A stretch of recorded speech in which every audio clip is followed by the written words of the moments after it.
Ko'nglim sezgan edi. Shu tepalikka hech chiqqim kelmagandi. Mana endi hammani xavotirga qo'ydim. Har doimgidek dugonim go'zal qo'ymadi. Yur. Bug'doy pishibdi. Saqich qilamiz. Butun qishloq kaftdek namoyon bo'ladigan. Uyimizdan ham ko'rinib turadigan shu tepalikda juda katta bug'doyzor bor. Hozir ayni bug'doy pishgan payt. Bir dasta boshog'ini kaftlaringiz orasiga solib ishqalasangiz, qizarib pishgan bug'doy donlari osongina ajraladi. Bir hovuchini og'zingizga solib chaynasangiz, yumshoq bug'doydan saqichga o'xshagan ajoyib narsa paydo bo'ladi. Tepalikka chiqquncha nimagadir nafasim tiqilib qoldi. Go'zal bemalol chiqyapti. Kamiga tinmay gapga tutadi. O'zim zo'rg'a nafas olyapman. Shuning uchun savoliga bosh irg'ab qo'ya qoldim. Bir amallab bug'doyzorga kirib, bir chetidan endigina ikkita bandini bilgan edim. Yonimdagi go'zal qorovul deb qichqirib yubordi. Yuragim shuv etdi. Bir zumda xayolimdan nimalar o'tmadi. Axir uyimizdan shu balandlikka tikilsam, ahyon-ahyonda qorovul shekilli otliq o'tib qolardi. Nimagadir boshsiz chavandoz filmidagi boshsiz qahramonga o'xshatardim. Yuragimni qo'rquv bosardi. Hozir ham uzoqdan vahimali otliq ko'rindi. Qarasam, dugonam allaqachon juftakni rostlayapti. Men ham jon holatda oyog'imga kirgan tikanlarga qaramay pastga tushdim. 5-6 qadamdan keyin oyoqlarim o'zimga bo'ysunmay tezlashib ketdi. Yuragim go'yo og'zimga tiqilib qolgandek. O'zimni to'xtataman desam to'xtata olmayman. Nafas olishim og'irlashib, hamma yoq charxpalak bo'lib aylanadi. Qolganini eslolmayman. Ko'zimni ochsam, boshimda ko'z yoshi tinmayotgan onam, oyog'imni uqalayotgan otam, ust boshim nimagadir jiqqa ho'l.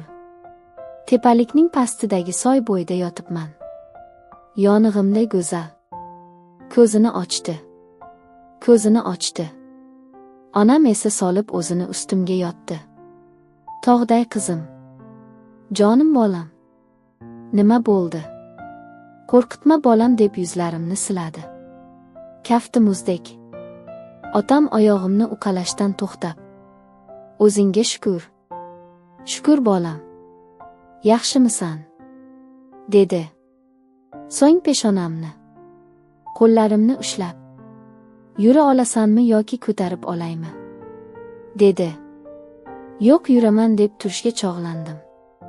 Nimagadir boshim aylanib quskim keldi. Ko'ksimda bir qush qamalib qolgandek o'zimni behol sezdim.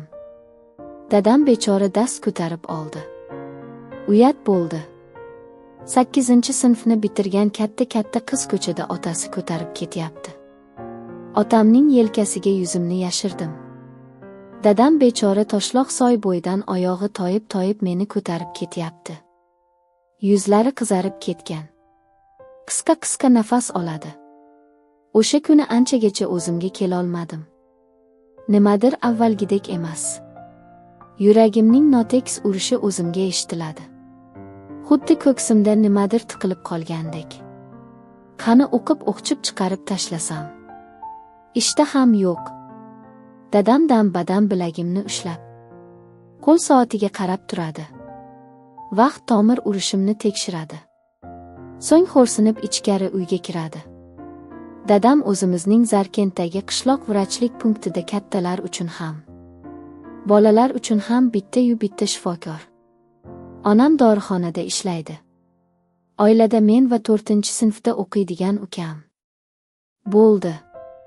4 kishimiz. Dugonalarimning oilasida kamida 5 tadan bola. Nimagadir biz kamchilikmiz. Ertalab ko'zimni ochsam otam boshimda ekan. Tur. Onang. Toshkentga borib kelamiz. Bir kabob olib beray senga, dedi. Keyin yana qo'l soatiga qarab tomir urishimni sanay boshladi. Onam bilan ukam allaqachon otlanib bo'lishibdi. Men ham holsizgina kiyindim. Otam Gaz 31 mashinamizni boshqarib ketyapti-yu. Dam-badam peshonasiga tegay deb turgan oynadan menga ko'z tashlaydi. Zarnigor. Ko'ngling aynisa ayt bolam. To'xtaymiz, deydi. Onam olti o'rindiqda chakkasini mashina oynasiga qo'yib sukut saqlab ketyapti. Ukam otam o'tirgan o'rindiqning orqasiga mahkam yopishib tinimsiz savol beradi. Nimagadir ko'nglim behuzur bo'lyapti. Darvozasiga kardiologiya deb yozilgan shifoxonaga kirib keldik. Koridorda oq xalatli bir kishi dadam bilan quchoqlashib ko'rishdi. Ovozdan tanib qoldim. Har yil yozda Zarkentga uyimizga keladigan Hamid amaki ekan. Ko'ksimga, oyog'imga qandaydir ko'k qizil tugmali apparatlar qo'ygan hamshira juda chiroyli va shirin ekan. Nimagadir dadam do'stining xonasidan xomush chiqdi. Rangi ham qorayib ketgandek. Dastro'molini olish esiga ham kelmay, peshonasidagi terlarni kafti bilan sidirdi. Ovqatxonaga kirganimizda ham otam o'zini quvnoq ko'rsatishga harakat qilardi. Kabob solingan tarelkadan kabob olib har birimizga qo'yib, yeganda shashlik, tarqalar g'ashlik. Qani oling, deb meni tarelkamdagi kaboblarni o'zi sanchqi bilan bo'laklarga bo'lib berardi. Otam yo'ldan dorixonaga kirib bir yilim paketda to'la dori ko'tarib chiqdi. Shpritslar ko'rinib turgan qopchiqni rangi quv o'chgan ukam nari surib qo'ydi. Meni esa xayollarim tinchlik bermasdi. Demak, kasalim jiddiy. Ha, agar kasalim jiddiy bo'lmaganda, otam shahardan shuncha dorixonaga kirib chiqmay, oyim ishlaydigan dorixonadan olardi-ku dorilarni. Nimagadir tushkunlikka tushib, yana havo yetmaydigan bo'ldi-yu. Mashina oynasini ochdim. Issiq havo yuzimga urilib, battar ko'nglimni behuzur qildi. Sezib turibman, otajonim har bir harakatimni xavotir bilan kuzatyapti. Onam ham siniq nigohi bilan ko'zimga termiladi. Dadam rangi ro'yimga qarab, onasi, mashinani to'xtataymi, dedi. Boshim bilan yo'q ishorasini qildim. Keyin yoshirimcha otam va onamni qiynab qo'ydim. Ular kasal bo'lib qolsa nima qilaman deb o'yladim. Parkentimiz qanday yaxshi. Darrov salqin havo yuzimga urilib tetiklashgandek bo'ldim. Dorilar 3 kunda o'z ta'sirini sezdirdi. Shekilli ancha yaxshi bo'lib qoldim. Otam o'zi osma ukollarimni qildi.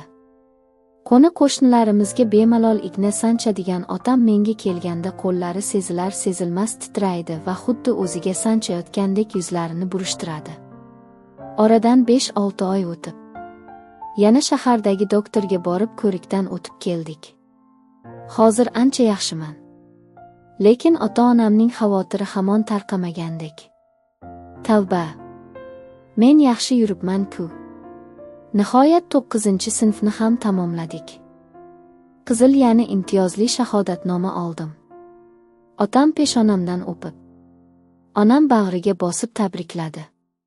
Endi sinfdoshlarim bilan xayrlashib, hammamiz maktab bag'ridan uchirma bo'lib, akademik litsey yoki kasb-hunar kollejlariga tarqalamiz.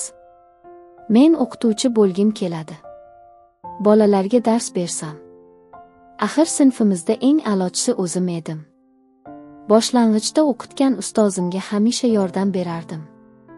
Kichik sinflarni tadbirlarga ham tayyorlardim. Pedagogika kolleji uyimizdan ancha olisda ekan. Ota-onamni bir amallab ko'ndirdim. Kollejda ham tashkilotchiligimni qo'ymadim. Tadbirlarda boshlovchilik qilar. Tanlovlarda birinchilikni hech kimga bermasdim. Hayf deguncha 3 yil ham o'tib ketibdi. Mana bitiruv imtihonlarining oxirgisini ham topshirib oldim.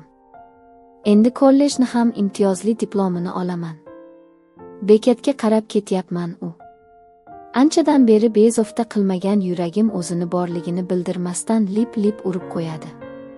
Kun issiqligidandir balki. Otam har safar sumkamda turishi kerak bo'lgan dorilarimni solgan-solmaganini so'rab keyin o'qishga kuzatardi. Shoshib sumkamni ochsam, nitroglitserin, erinit va validol turibdi. Oyog'im chalkashib suv ichkim keldi. Atrofda sotarmikin deb u yoq bu yoqqa alanglasam. Kollejdan chiqqanimda soyadek ergashib kelayotgan begona yigit hamon ortimdan quvib kelyapti. Shu o'tib keta qolsin. Yo'l berib chetga o'tsam qarshimda tikilib turibdi. Tavba. G'alatimi bu? O'zim mazasiz bo'lib turganda. Yuragim endi betartib urishni boshladi. Osmon to'la havo. Menga esa havo yetmayapti. Bir mahal ko'zimni ochsam. Ust boshim ho'l. Bekat o'rindig'iga suyanib o'tiribman. Haligi yigit insofingiz bormi? Iltimos. Kettinglar. Unga havo kerak. Deb baqirib. Ikki ko'zi to'plangan odamlarga qo'lidagi karton bilan meni yelpishni boshladi. Birdan qichqirib yubordi. O, Allohga shukr. Ko'zingizni ochibsiz u. Yaxshimisiz? Odamni qo'rqitib yubordingiz-ku. Deyishi hamon otajonim yetib kelib bag'riga bosib ho'l sochlarimni peshonamdan o'pdi. Bolam. Jonim. Qizim. Onam. derdi. Biroz holsiz bo'lsam ham bizga tikilib turgan odamlardan xijolat bo'lib. Dadajon. Ketaylik. Dedim. Otam darrov meni suyab mashinaga o'tirishga yordam berdi. Ulov endi qo'zg'alayotgan edi. Boyagi yigit yurib kelib kichkinagina sumkachamni dadamga uzatdi. Mana shu sumkadan dorilaringizni oldim. Keyin mana telefonlari. Yaxshi ham u yo'q ekan, dedi. Otam shoshib pastga tushdi va u yigitni qattiq bag'riga bosib. Rahmat o'g'lim. Mendan qaytmasa. Xudodan qaytsin, dedi ovozi titrab. Mashina yelib uchib borar. Uzoqdan Parkent tog'lari ko'rindi. Derazadan kirgan shamol ho'l sochlarimga xush yoqardi. Nimagadir ko'zimni yumsam, boyagi yigit xuddi o'ngimda gavdalanardi. Dadam yana muolajamni boshladilar. 1-2 kun o'tib o'zimni biroz tetiklashgandek his qildim. Yaxshi bo'ldi. Endi diplom topshirish marosimiga boraman. Nazarimda oyim ham, dadam ham meni uydan chiqargilari yo'q. O'zimni sog'lom ko'rsatishga tirishib, uy ishlarida ham chaqqonlik bilan harakat qilar. Ammo biroz o'tirib olsam yuragimni betartib urishini his qilib turardim. Kollejga kirib borsam, dugonalarim bizning kursda faqat qizlar tahsil olardi. Hamma sahna zaliga joylashib bo'lishgan ekan. Sekin borib ularga qo'shildim. Tavba. O'rtoqlarimning soch turmaklari, pardoz andozini ko'rib, shu narsalar mening yodimga kelmaganiga hayronman. Ruxsat olganimga xursand bo'lib, formada yugurib kelaveribman. Nimagadir qizlar yangi libos kiysa, go'zallik saloniga borsa nigohlari ham o'zgaradi. Qandaydir o'ziga ishonchmi, mag'rurlik nima aks ettiradi. Hozir ham doim mendan ko'chirib yurgan kursdoshlarim o'z boshimga quruq qo'ng'iroq qilib nomiga so'rashib qo'yishgandek tuyuldi. Boshlovchi qiz hammadan avval mening ismimni e'lon qildi. Kollej direktori iliq tilaklar bildirib imtiyozli diplomimni topshirdi. Shuningdek faxriy yorliq ham berdi. Sahnada turibman u. Quvonchdan yuragim ko'ksimga sig'maydi. Shu turishda faqat o'zing sharmanda qilma deb pichirladim. Bir amallab joyimga o'tirdim. Sumkamdan suv olib ichayotib uyalib ketdim. O'rtoqlarimning hasad to'la nigohlari hamon menga qadalgandi. Ustozlarimning qaysi oliygohga topshirayotganim haqidagi savollariga javob bera olmadim. To'g'risini aytsam, ota-onam meni uzoqqa o'qishga yuborishlariga ko'zim yetmayapti. Yozning ilk oyi boshlangani uchunmi atrof jazirasi issiq. Tezroq uyga yetib olishim kerak. Ota-onam xavotir olishadi. Shu xayollar bilan bekatga yaqinlashgan ham edimki, ortimdan tanish ovoz eshitildi. Iltimos. 1 daqiqa. Yaxshimisiz? Tuzalib qoldingizmi? Bu o'sha menga yordam bergan yigit edi. Assalomu alaykum. Shukr. Yaxshi. Rahmat sizga. Dedim. Qo'rqqanimni qilib. Keyin qadamimni tezlatdim. Sezib turibman. Yigit ham tez-tez yurib kelyapti. Atrofdagilarga ham qaramay baland ovozda davom etdi. Zarnigor. Mening ismim Behzod. Sizni anchadan buyon kuzataman. Rost. Bir hafta ko'rinmay qolganingizga xavotirdan jinni bo'l yozdim. Bekatga yaqinlashib to'xtab qoldim. Hayratlanib qarab turganimni sezgan yigit shosha-pisha gapida davom etdi. Shu kollejda singlim o'qiydi. Uni o'qishga tashlab o'zim ishga o'tib ketaman. Sizni bir bor ko'rgan kunim ishonasizmi? Mendan baxtli odam yo'q. Avtobusim kelib qoldi. Yigitga lom-mim demay avtobusga chiqib ketdim. Oliygohga kirish haqida qo'rqa-pisa uydagilarga og'iz ochdim. Kutganimdek dadam oyimga biroz qarab olib. Bolam, hozir muhimi sog'liq. Ozgina o'zingni tiklansang. O'qish qochmaydi, dedi. Dada, men yaxshiman. Iltimos, bir marta urinib o'zimni sinab ko'ray, dedim.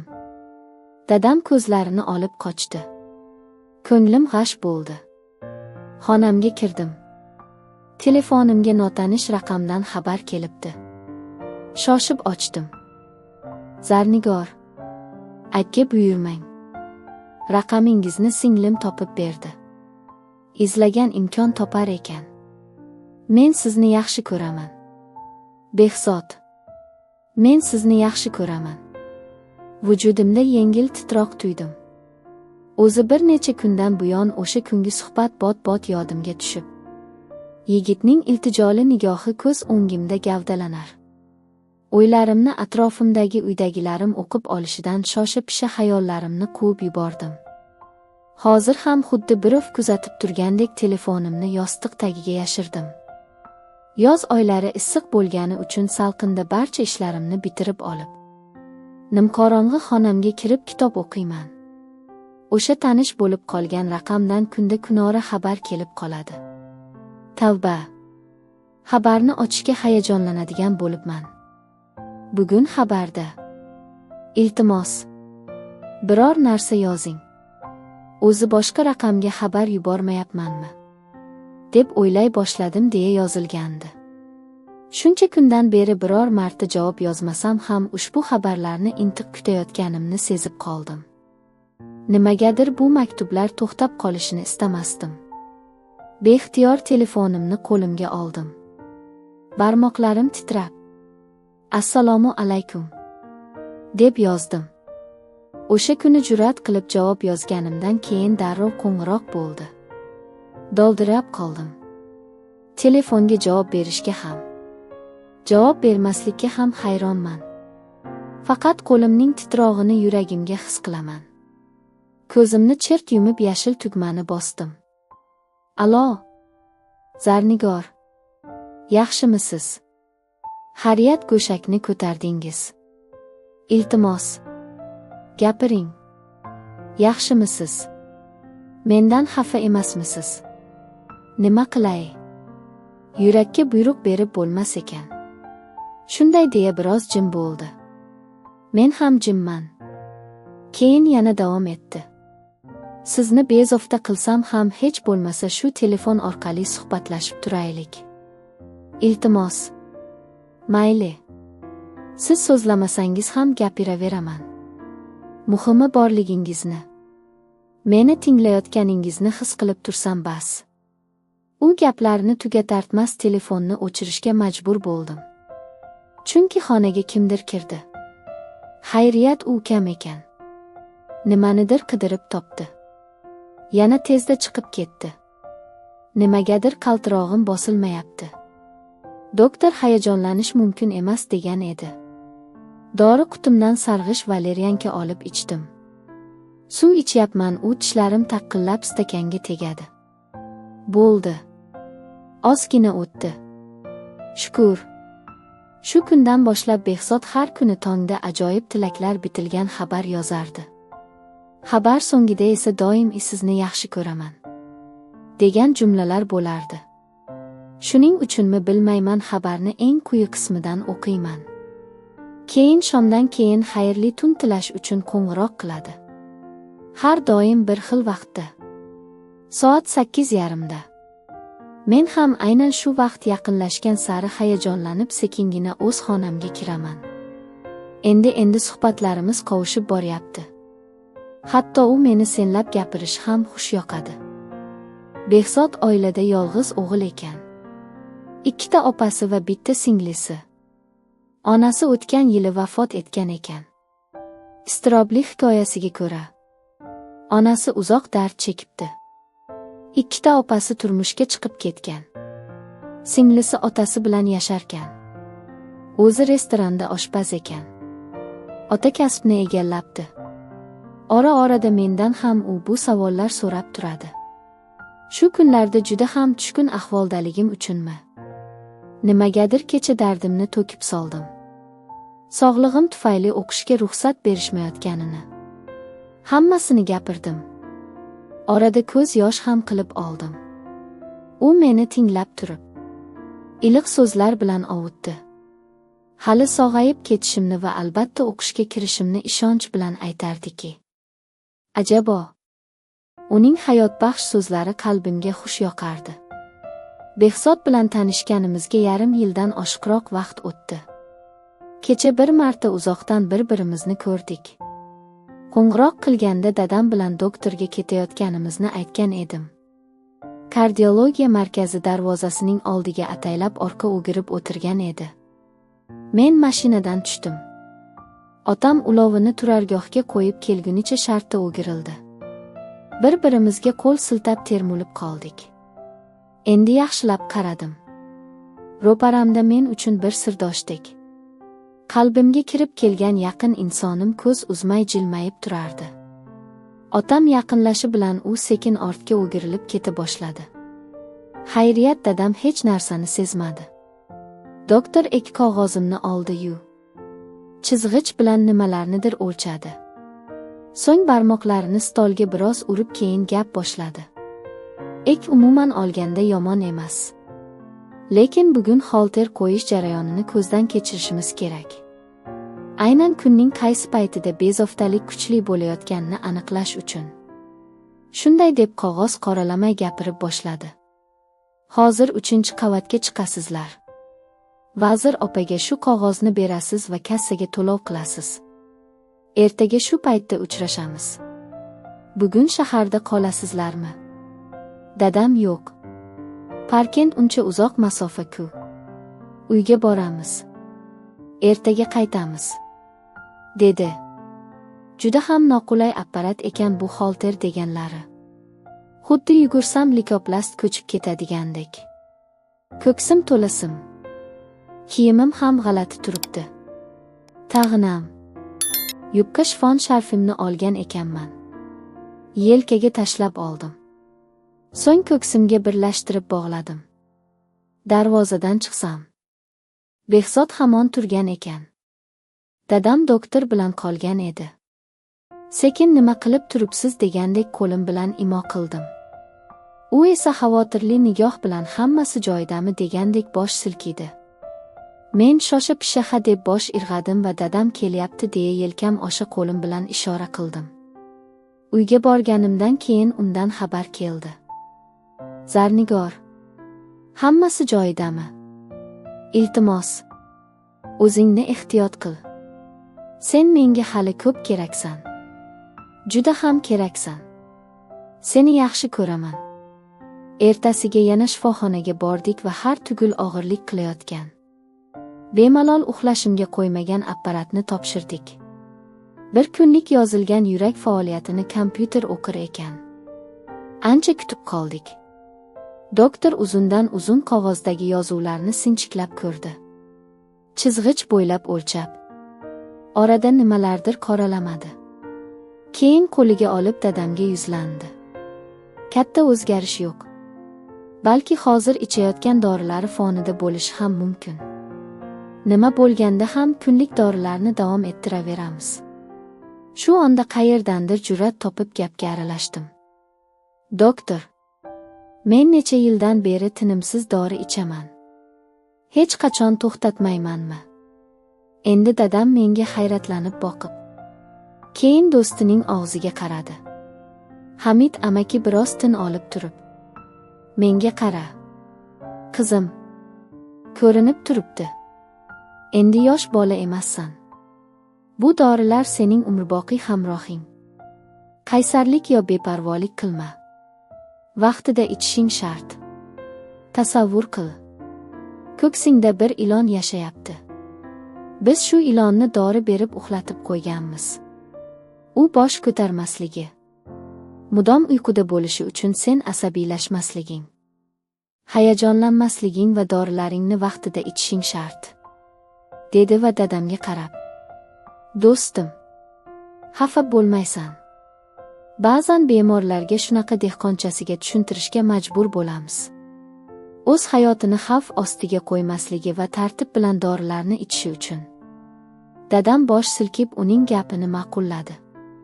Uyga kelishim bilan to'lib turganim uchunmi Behzodga dardimni to'kib soldim. Doktor aytgan ilon haqida gapirdim. U esa meni diqqat bilan tinglab keyin qandaydir bosiqlik bilan va mehr bilan dedi. O'sha ko'ksingdagi ilonni o'z sevgim bilan quvib chiqaraman. Chunki mening muhabbatim undan kuchli. Qalbimda qandaydir xushbaxtlikni his etdim. Shu oy to'y. Oldinda qishning viqorli kunlari bo'lgani uchun ular tomon chilla kirmay o'tkazib olamiz deyishyapti. Ota-onam ko'nibdi. O'sha kuni oyim bilan gaplashib o'tirgan. Mastura xola, Ozoda, Zarnigorga olgan seplaringizni bir ko'rsatmaysizmi? To'yni bo'lar-bo'lmas qiziqdi, dedi. Men sekingina o'rnimdan turdim. Onam bechora kelovlanib, endi bozorga boramiz, dedi. Qo'shni xola bo'lsa ko'zini katta-katta qilib, voy tavba, qizingni beshikka sol, sepini sandiqqa sol deyishadi. Hech narsa yig'maganmisiz, dedi. Oyim yo'q deb boshini qimirlatdi. Onamsi, faqat kasalimni o'ylab qizimni uzataman deb orzu ham qilmagan shekilli. Oxirgi paytlarda juda parishon xotir. Tag'inam. Dadam hayotda kurashuvchi. Doim hammaga dalda bo'ladigan odam. To'y harakati bilan hali mebelga chopsa, hali oyimni bozorga olib ketadi. Orada xayol surib o'tirgan onamga. Onasi, shukur shu kunlarga yetkazganiga shukur. O'ylama. Yaxshi narsalarni xayol qil. Hammasi yaxshi bo'ladi. Muhimi kuyov, yaxshi bola, qizingni baxtli qiladi, deydi. Bir choynak choy damlasam ham peshonamdan o'pib duo qiladi. Keyin o'sha o'smirligimdagi odati bilagimni ushlab qo'l soatiga termiladi. Yurak ritmimni kuzatib bo'lib, ikki ko'zini qisib qo'yib, menga jilmayib boqib turadi-da. Ustimdan peshonamdan o'pib, onasi, hammasi yaxshi, shukur, deydi. Hamisha otajonimning hammasi yaxshi, a'lo degan so'zlardan kuch olganman. Bugun nikohdan o'tish uchun ariza topshirdik. Navbat ko'p ekan. Bino hovlisida kutdik. Ichkarida odam ko'pligi uchunmi yolg'iz gaplashishni xohlab tashqarida turaveribmiz. Nihoyat hujjat ishlari bitdi. Parkent tuman markazidagi dadam bilan muzqaymoq yeydigan joyimizga keldik. Sovuqdan tishlarim taqqillay boshladi. Issiq qilib mazam qochib qolmasin-da. Ofitsiant yigit keldi. Unga qarab bizga ikkita marojniy desa bo'ladimi? Batti sovuq qotib ketgandek bo'ldim. Xayriyat ofitsiant bola. Aka, pirojniy olib kela qolay issiq kofe bilan. Faqat marojniy sotmayapmiz, dedi. U men quntishib o'tirganimga endi ko'zi tushdimi jilmayib. Mayli, uka, olib kel, dedi-yu. Keyin ko'zlarimga qarab: "Nima qilay? Yuragim alanga olguday", dedi. U bilan vaqt juda ham tez o'tadi. Bolalik xotiralarini maroq bilan eshitaman. Onasi haqida gapirishni yaxshi ko'radi. Men ham to'yimizni ko'rish nasib etmagan o'sha mustahkam ayolni ko'z oldimga keltiraman. Nimagadir gap orasida otam biroz qattiqqo'l. Tartibni yaxshi ko'radigan odam deb qo'yadi. Uchrashuv paytida shirinlik olib kelishni kanda qilmaydi. Sara shokoladlarni olib, ochib yarmini bo'lib bermoqchi bo'lsam: "Sen yeya qol. Shirinlikka uncha xushim yo'q", dedi-yu zavqlanib yeyishimni tomosha qilib o'tiradi. Hayot buncha go'zal bo'lmasa. Oxirgi paytlarda oyim charchab qoldimi? Dadam muolaja qilishni boshlab yubordi. Kechqurun ham uyqu dori ichib uxlardi. Otam kecha tashqari hovlilarni oqladi. Kun sovuqligiga qurishi biroz qiyin bo'ldi. Bugun qarasam oppoq chiroyli bo'libdi. Bizda ajoyib odat bor. Kim to'y qilsa, paxta solar marosimi bo'ladi. Qarindosh urug', qo'ni-qo'shni ayollar to'planib, kelinning sepi bo'lmish ko'rpa-ko'rpachalarga paxta solishadi. Hammasini qavib berishadi. Yana kim kelsa tug'ora qilib keladi. Mana bugun ham o'tirib, joyakda choy damlab, olidanoz ne'matlardan olib, lovillagan baxmal o'rin ko'rpalarni chiroyli qilib qavib, so'ng taxtaga taqlab, o'z ishlaridan zavqlanib, to'rga havas bilan tikilib silab qo'yib, uy-uylariga tarqalishdi. Mehmonlarni kuzatib kirsak, oyimning qon bosimi oshibdi. Xolalarim qolib yig'ishtirishib ketishdi. Onam yotgan xonaga ko'k damlab kirdim. Keyin sekin oyoq tomonlariga o'tirdim. Mehribonim biroz turib ko'zlarini ochib, menga qarab o'rnidan turib o'tirdi. "Oyijon, yaxshimisiz?" dedim. Onam kel deb bag'riga chorladi. Qattiq bag'riga bosib sochlarimni silab boshimdan qayta-qayta o'pdi. Iliq ko'z yoshlari yuzimga tomdi. Keyin sokin ovozda: "Jonim bolam, ilohim baxtli saodatli bo'l. Oltinim o'zimning. Faqat so'z ber. Dorilaringni vaqtida ichasan." Ko'zlarimga termu. Keyin shoshib bir narsa esiga tushgandek: "Jahon bolam, og'ir ko'tarib qo'yma. Kimdir xafa qilsa, eng birinchi doringni ichib, o'zingni xotirjam tutishga harakat qil. Iltimos, imkoni bo'lsa bir kunda bir marta menga xabar yozib qo'y. Xo'pmi?" deb o'zlarining ham mening ham ko'z yoshlarimni sidirdi. Keyin o'zini darrov qo'lga olib: "Zarnigor, sen ketsang menga kim joydamlab berarkin?" dedi. Men esa qo'shilib battar onamning pinjiga kirib: "Jasur", dedim. Tibbiy ko'rikdan o'tganimizda u kardiolog xonasida uzoq qolib ketdi. Eshikdan o'ychan chiqdi-yu meni ko'rib darrov yuziga qo'noq tus berib: "Xo'sh, buyursinlar, endi qayerga boramiz?" dedi. O'sha kuni Toshkentga ketdik. Metroga tushib panoramaga bordik. Tashqariga chiqsak shom bo'lib qolibdi. Vaqt qanday o'tganini ham sezmay qolibman. Otam 5 marta, onam 8 marta qo'ng'iroq qilishibdi. Yaxshi ham to'yimiz qishning ilk oylariga to'g'ri keldi. Men yozga nisbatan qishda o'zimni sal yaxshiroq his qilaman. Bugun birinchi qor yog'di. Hamma yoq oppoq qorga burkangan. Mashinalar signali, karnay-surnay sadosi-yu, kuyov jo'ralarning qiyqiriq ovozlari. Mahallani to'ldirgan bir pallada bir umr orzu qilganim. Oppoq libosimda uning qo'lidan tutib. Quvonchli kunlarim, shodlik, erkaliklarim guvohi bo'lgan ota uyim ostonasida turibman. Otam bag'riga bosib peshonamdan o'pdi. Uzoq duodan so'ng unga yuzlanib: "Bolam, qizing sizga omonat. Ikkalangizni Allohga topshirdim. Oxirgi jumlalarni aytayotganda yelkalari silkingandi. Ko'zimni ochib o'rnimdan erinibgina turdim. Soatning uyg'otgichini o'chirdim. Deraza oldiga borib sekin pardani tortsam, ajib bir yorug'lik taralib. Qor yog'moqda. Yerlar oppoq qorga burkangan. Yashasin Allohim, o'zingga shukr. Qanday yaxshi. Hovli supuraman. Xursandchiligimdan yana o'rnimga cho'zilgim keldi. Lekin ilojim yo'q. Kelin bo'lganimga bir hafta bo'lgan bo'lsa, ushbu xonadonning qonun-qoidalariga asta-sekin o'rganib ko'nikib borishimga to'g'ri kelyapti. Ular kelgan kunim xolajon va ammajonlar, qayni opalarimga choy quyib salom qildim. Kichkina to'ylarga dastro'molchalar ulashdim. Hammani kuzatib, bir dam nima qilishimni bilmay ikkilanib turdim. Boya choy damlayotib, pechka ustida turgan chovgumlarga ko'zim tushib turgandi. Juda ham qop-qora bo'lib ketgan ekan. Shularni yuvaman deb hovliga olib chiqib bir chekkaga o'tirdim. Uyda oyim har xil idish yuvish kukunlaridan olib kelib qo'yardi.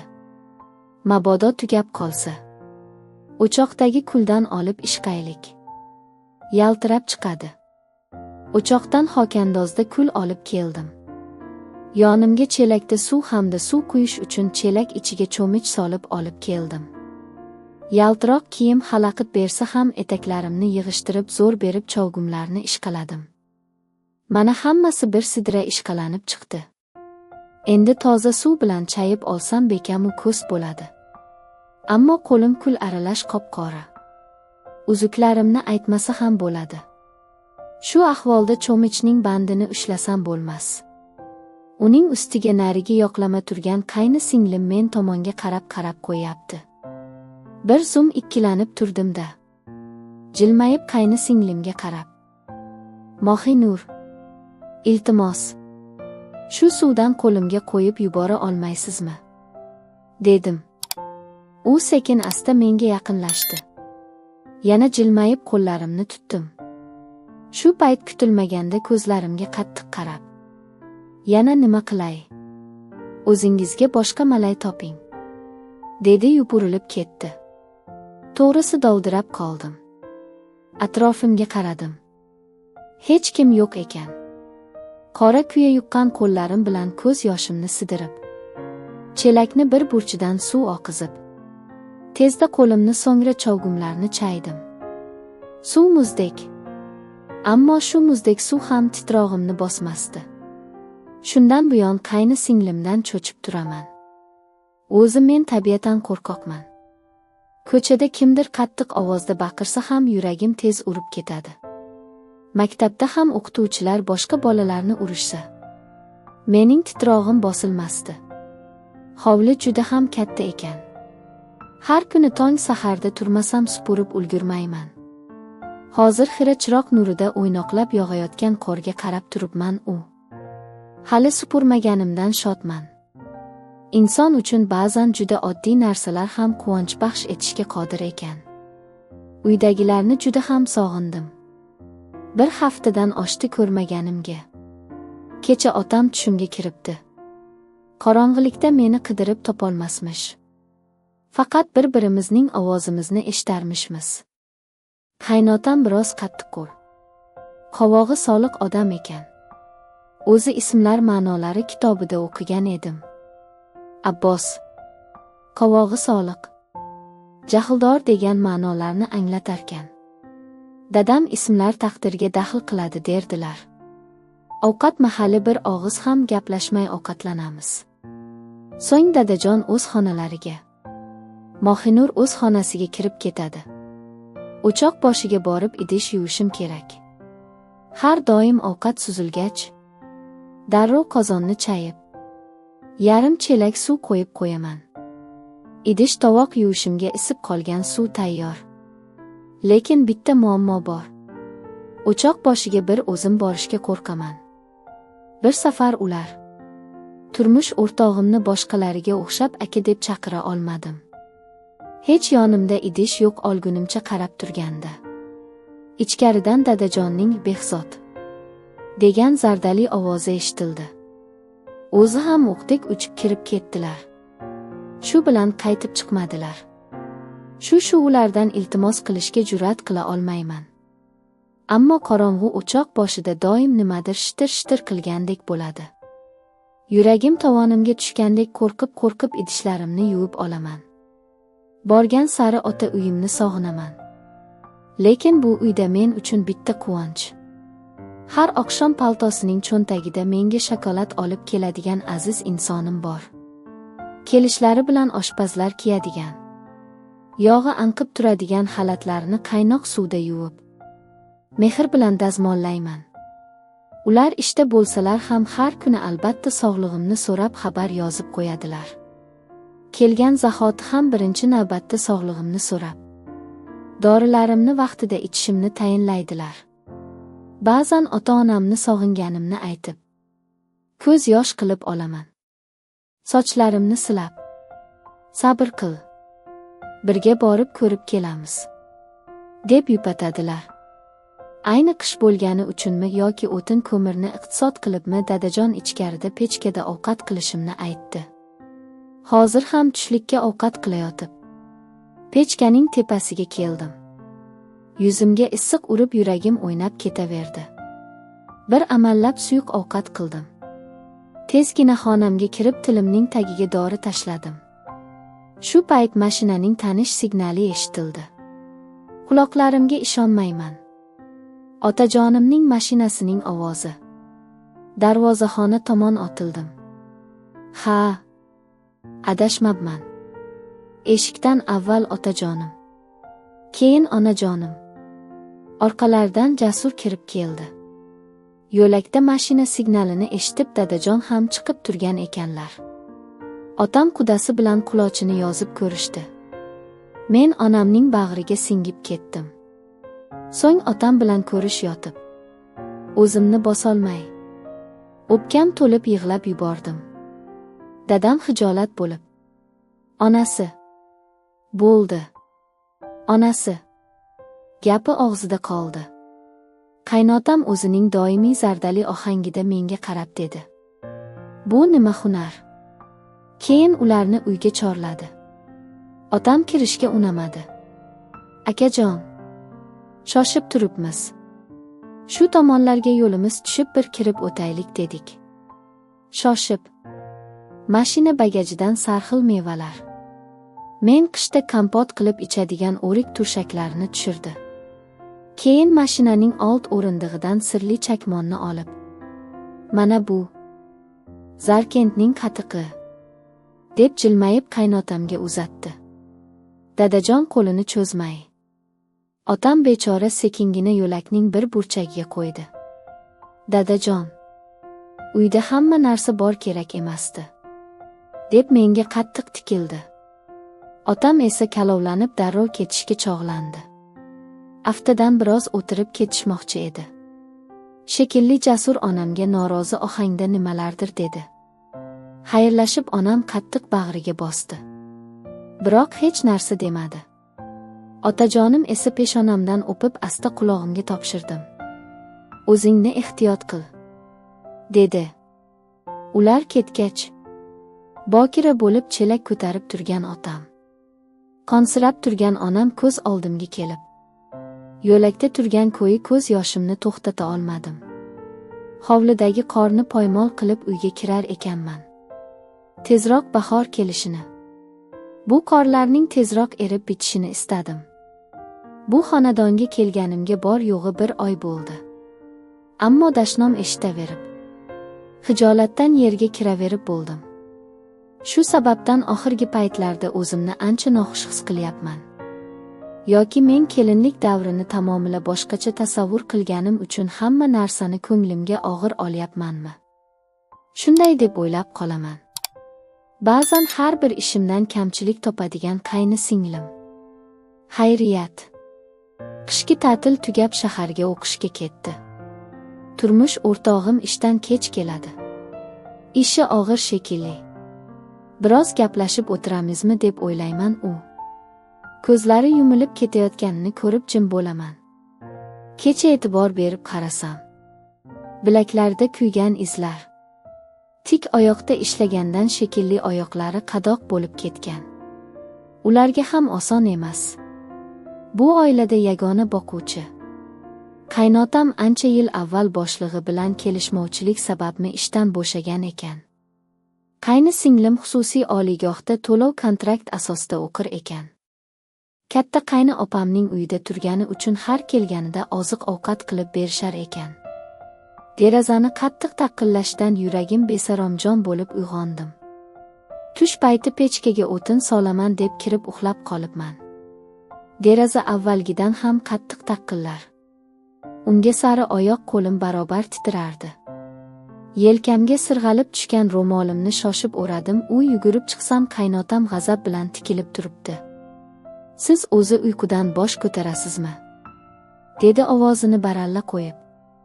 Qo'rqsam gapira olmay qolaman.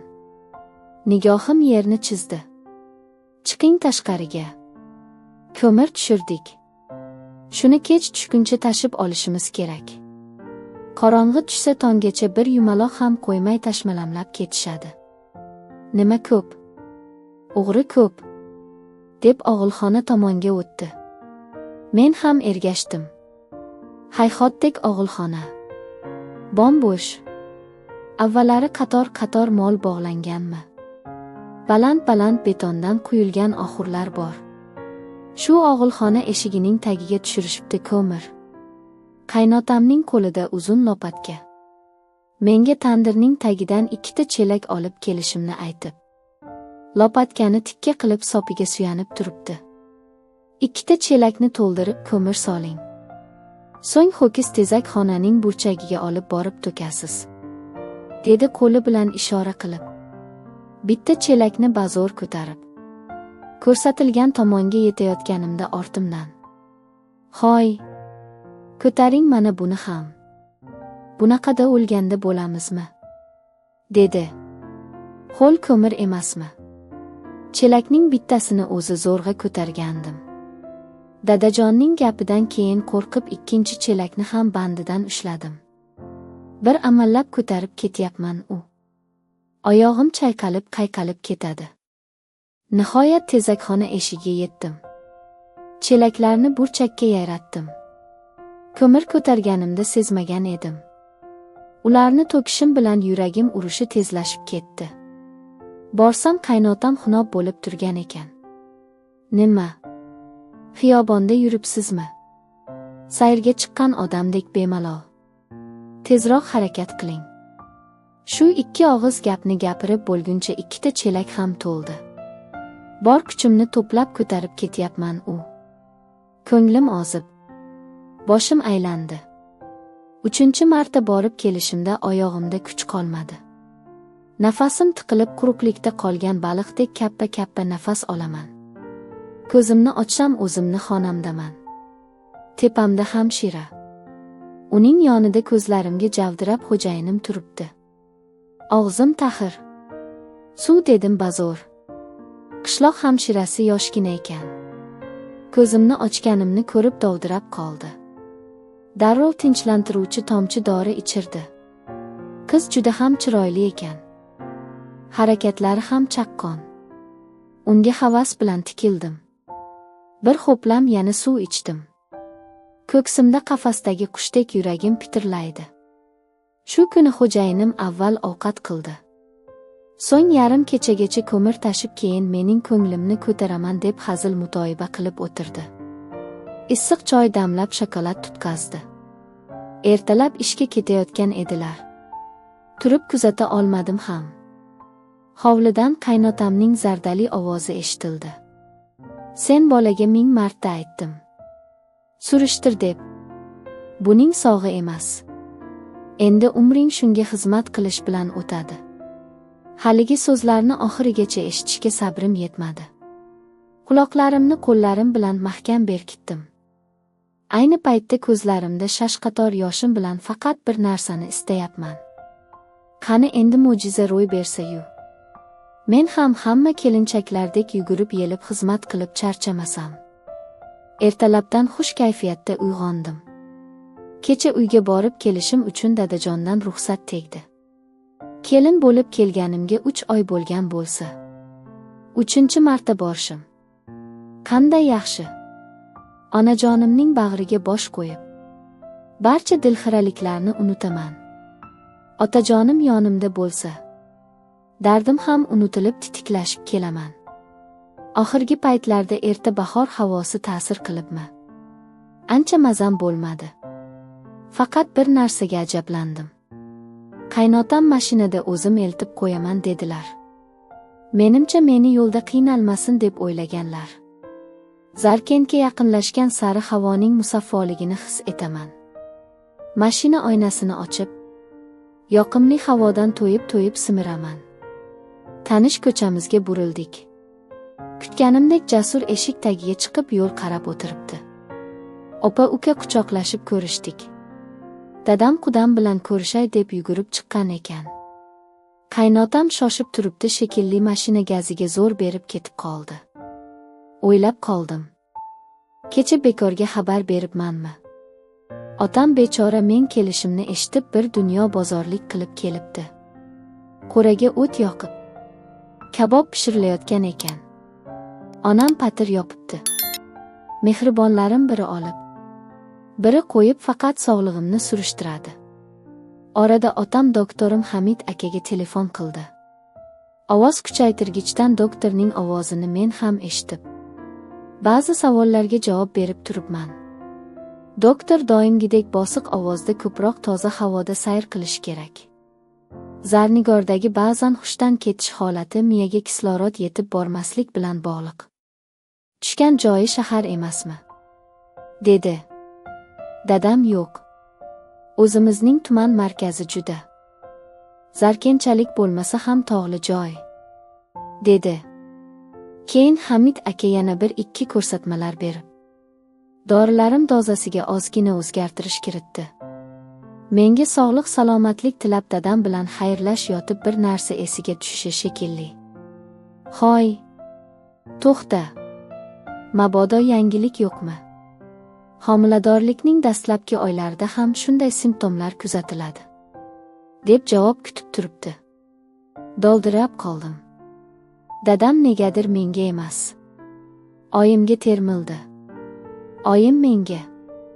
U yerdan yuzimiz qizarib yelka qisib erishim. Dadam telefonda gaplashgan ketdi. Otamning ko'ziga ko'rinishdan istihola qilib o'zimni xonamga oldim. To'g'risi oxirgi paytlarda shu haqida ko'p o'ylayotgandim. Nahotki hovlidan onamning otamga dadasi tezgina ishxonaga o'tib kelaman degan xitobini eshitdim. Otam esa javoban tinchlikmi? Kimgadir dori kerak bo'lib qolibdimi? deb so'radi. Kabob juda ham mazali chiqibdi. Dadamga rahmat ayta yedik. O'zi oxirgi paytlarda Parkent so'q somsalari qatori kabobi ham mashhur bo'lib qoldi. Shuning uchun shanba yakshanba biz tomonlarga shahardan odamlar oqib keladi. Otam pishirgan kabob ham so'qoq kabobidan qolishmabdi. Kun bir pasda o'tib ketdi-ya. Uyga ketishga hozirlik ko'rish kerak. Xonamga kirib kiyimlarimni kiymoqchi edim. Ortimdan onam kirib keldi. Menga gaplari borligini sezib turibman. Qizim, boya doktorning gapidan keyin o'ylanib qoldim. Ishxonaga chiqib keldim. Tez oldim. O'zi ertalabdan qilgan yaxshi qo'yadi. Ammo aniq bo'lsa chiqaveradi. Sabrim yetmadi. Onamning ovozida xavotirmi, quvonchmi bor edi. Men ona bo'lar ekanman. Butun vujudim bilan his qilayotgan xushbaxtlikdan yuragimning tez urishiga ham parvo qilmadim. Onam natijani ko'rib negadir dovdirab turibdi. Xabarni dadamga yetkazmoqchi shekilli tez tashqari otildi. Men burchakdagi divanga o'tirgan ko'yi bu xush xabarni uyga borib yaqin insonim. Ularga qanday yetkazishni o'ylayapman. Qo'ng'iroq qilsammikin? Yo'q, yaxshisi. Borib aytaman, ko'zlariga termulib aytaman. Xursandchiliklarini o'z ko'zim bilan ko'raman. Shom orasi yo'lga chiqdik. Bitta xalta bilan kelib yukxona to'la narsa bilan uyga qaytaman. Onam kuyovimga deb patir, kabob, somsa solibdi. yana mayiz, turshak, turli quruq mevalar. Dadam mashinani o'ychan boshqarib kelyapti. Old o'rindiqqa o'tirib olgan Jasurning savollariga ham qisqa javob beradi. Yuklarimni ukam bilan otam ko'tarib darvozadan kirib keldik. Ichkarida qiyomat bo'lyapti. Qaynotam bizni ko'rmadi. Hovlining o'rtasida ota-bola tikka turishibdi. Dadajon biledim sog' emasligini. Ahmoq eshak. Bugun ataylab borib med kartasini ko'rdim. 3 yildan beri ro'yxatda turar ekan-ku yuragi bo'yicha. Yo'qotasan. Qanday topgan bo'lsang, shunday yo'qotasan. Dadamning ikki ko'zim endi beholgina yerga o'tirib qoldim. Otam kirib, "Assalomu alaykum quda" deb ko'rishmoqqa chog'landi. Qaynotam dadamning qo'lini siltab tashladi. "Uyalmaysizmi? Nega kasal qizingizni 4 muchasi sog' bolamga tiqishtirdingiz?" Qaynotam otamga hezlanib keldi. Dadam bechora. "Qudajon" deb og'iz juftlashi hamon gapini shartta kesib. "Quda dema, bolangni olib yo'qol ko'zimdan. Aldoqchi, tovlamachi" deb baqirdi. "Otajonim, yig'lab yuboray" deb ovozi titrab ularga qaradi. "Behzod bolam, men sizga bir emas, bir necha marta aytdim bolamning mazasi yo'q deb. To'g'rimi? Uydagilar bilan maslahatlashdingizmi desam?" "Ha dedingiz-ku." Kuyovning bir og'iz ham aytmay bosh egib turishini ko'rib qaynotamga yuzlandi. "Alloh bergan dard yashirmayman, ammo Xudodan umidimiz bor." Otam so'zini yakunlamasdan qaynotam hoziroq olib ketasiz. Erta uyimda o'lib qolsa to'loviga qolmay. Uning oxirgi jumlalaridan qaltirab ketdim. Otam yig'lab yubordi. "Alloh asrasin, olib ketaman. O'lmasin bolam. O'lmasin." Otam bechora rosmana yig'ladi. Halidan buyon indamay turgan erim tilga kirdi. "Dada, men Zarnigorni yaxshi ko'raman. Iltimos, unday qilmang."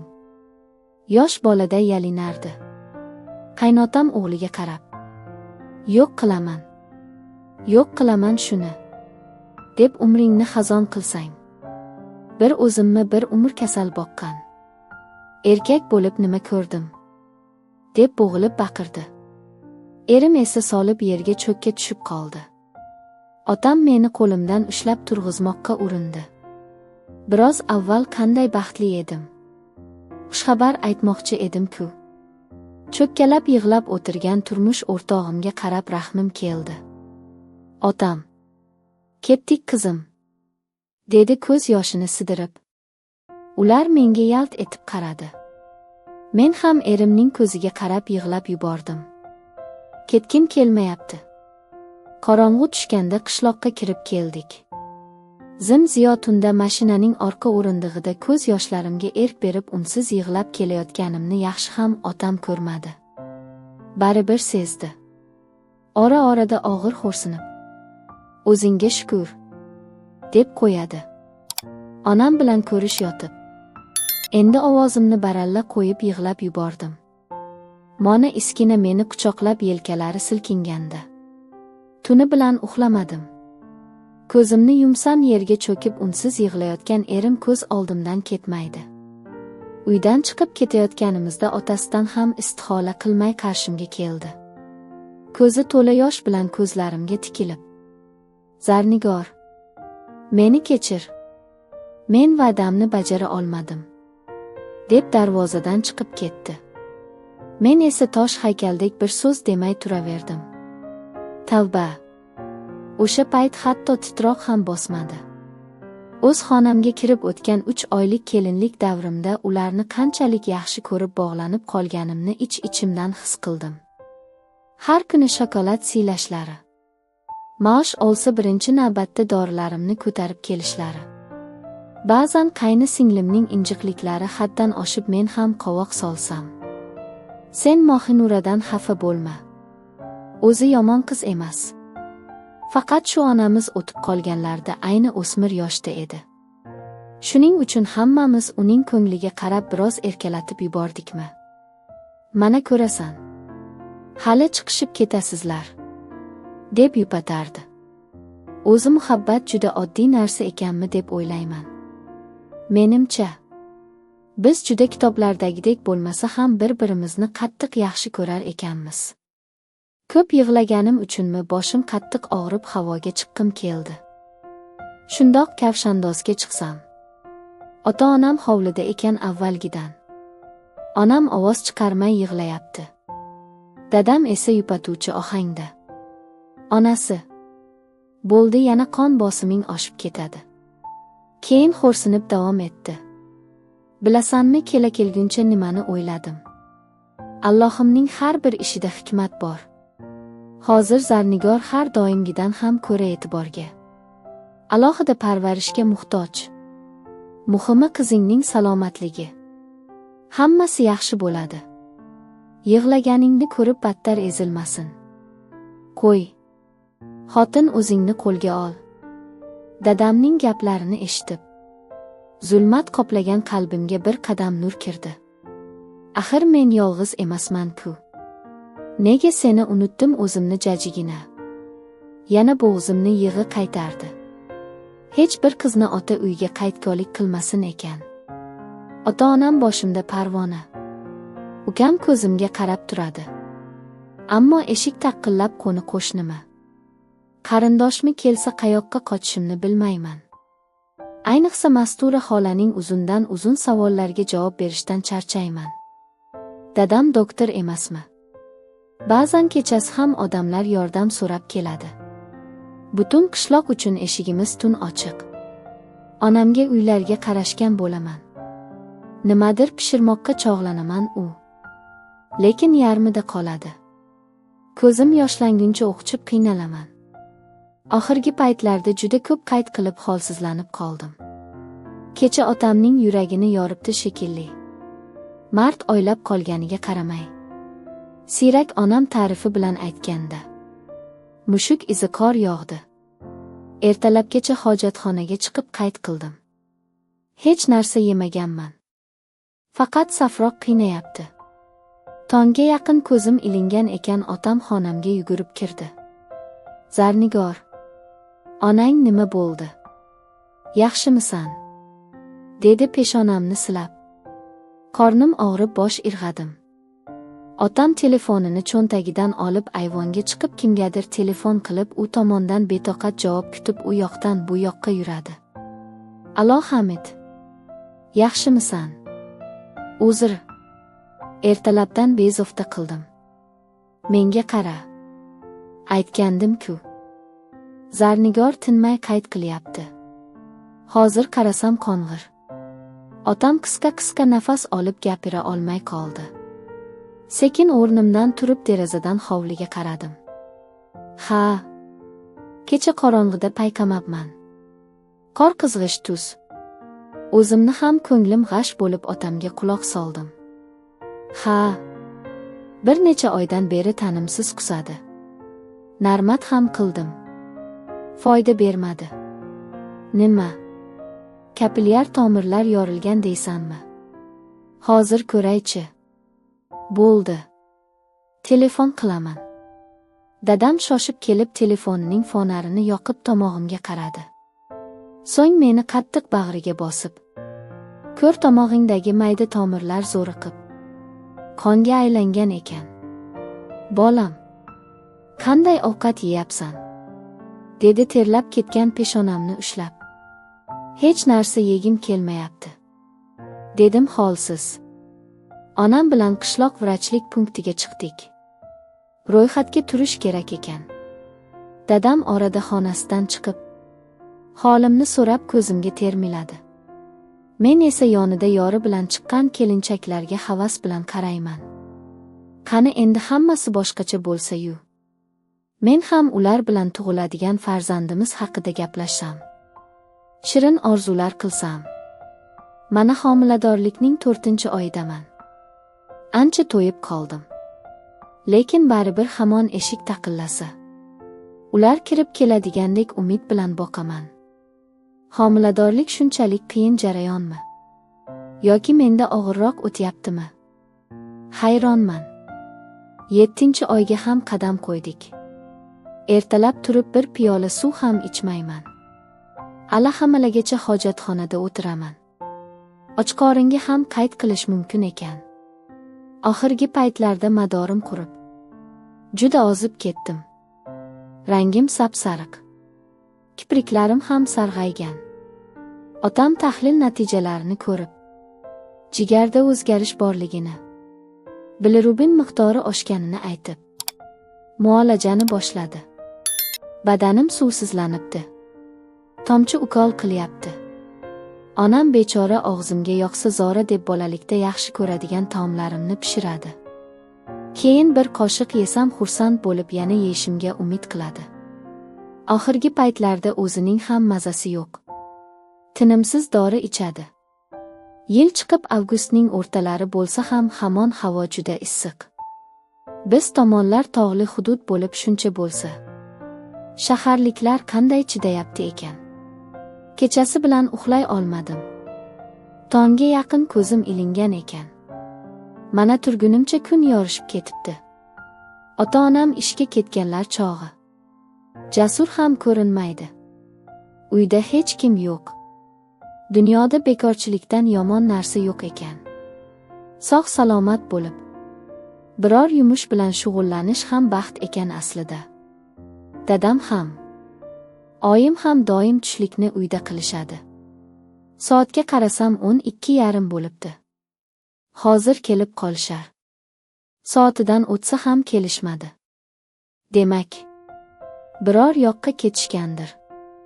Muzlatkichdan kichkinagina shisha idishga quyilgan qatiqdan 2 qoshiq kosaga soldim. Aralab qoq nonimga botirib oldim. Muzdek ekan. Sal ko'nglim ochilgandek bo'ldi. Tavba, kun 18 bo'ldi. Oyimdan ham, dadamdan ham darak yo'q. Jasurdan so'rasam, u ham yelka qisadi. Avval oyimga, so'ng dadamga qo'ng'iroq qildim. Javob yo'q. O'zi oxirgi paytlarda ikkisi ham 10-15 daqiqada qo'ng'iroq qilib qol ahvolimni so'rab turishardi.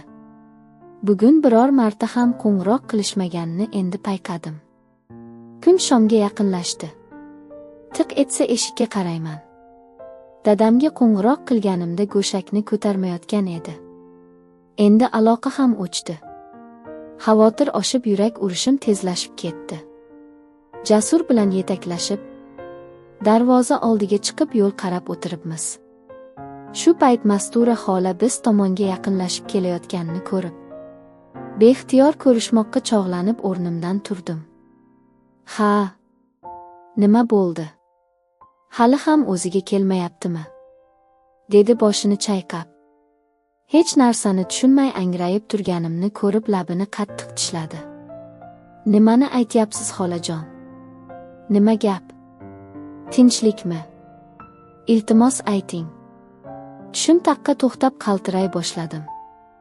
Qo'shni kalovlanib qoldi va keyin boya kelin dorixonaga chiqqan edi, gap topib keldi. Munirani qon bosimi oshib, qulab tez yordam shaharga olib ketibdi-ku, dedi. Oxirgi gaplar uzoqdan eshitildi. Ko'zimni ochsam shiftda qator lampochkalar. Vujudimdagi qizish holati yo'q. Nimadir boshqacha. Keldi, o'ziga keldi.